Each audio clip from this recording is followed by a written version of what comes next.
لا الہ الا اللہ پڑھ لا الہ الا اللہ۔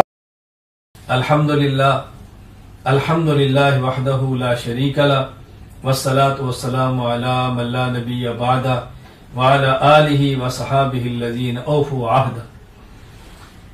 اللہ تعالیٰ نے بہت سارے ایام اور دن خوشی کے بنائے ہیں ایمان والوں کے لیے، بہت ساری مخصوص راتیں عبادات کے لیے بنائی ہیں، بعض اوقات عبادات کے لیے متعین فرمائے ہیں، بعض مقامات عبادات کے لیے متعین فرمائے ہیں۔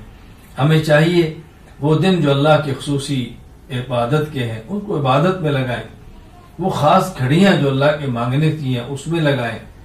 مسلمان کے اپنے دن ہیں تہوار کے، مسلمانوں کے دن ہے عید الفطر تہوار ہے، عید الاضحیٰ تہوار ہے، اور جمعہ مخصوص اجتماعی عبادت کا دن ہے۔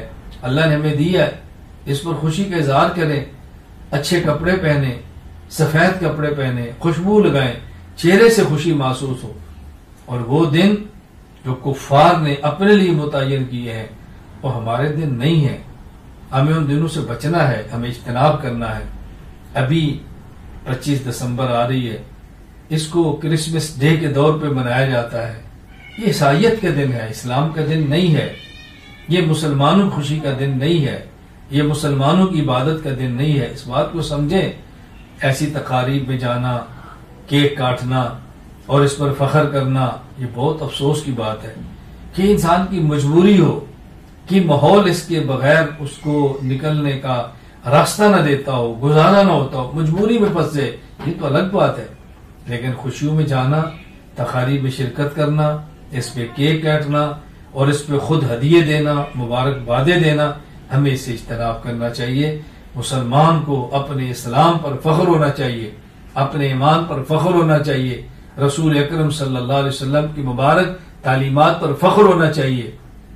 ہم نے اپنی تہذیب کو عام کرنا ہے، اپنے کلچر اور رواج کو رواج دینا ہے، ہم نے اس پر محنت کرنی ہے۔ رسول اکرم صلی اللہ علیہ وسلم کا لباس، نبی پاک صلی اللہ علیہ وسلم کا مبارک چہرہ، رسول اکرم صلی اللہ علیہ وسلم کی پاکیزہ زندگی، ہم خود بھی اس کو اپنائیں اور پوری امت میں اس کو عام کرنے کی کوشش کریں۔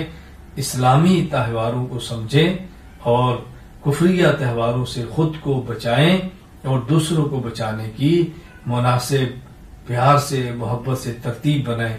اللہ ہم سب کو رسول اکرم صلی اللہ علیہ وسلم کی سچے دین پر چلنے کی توفیق عطا فرمائے۔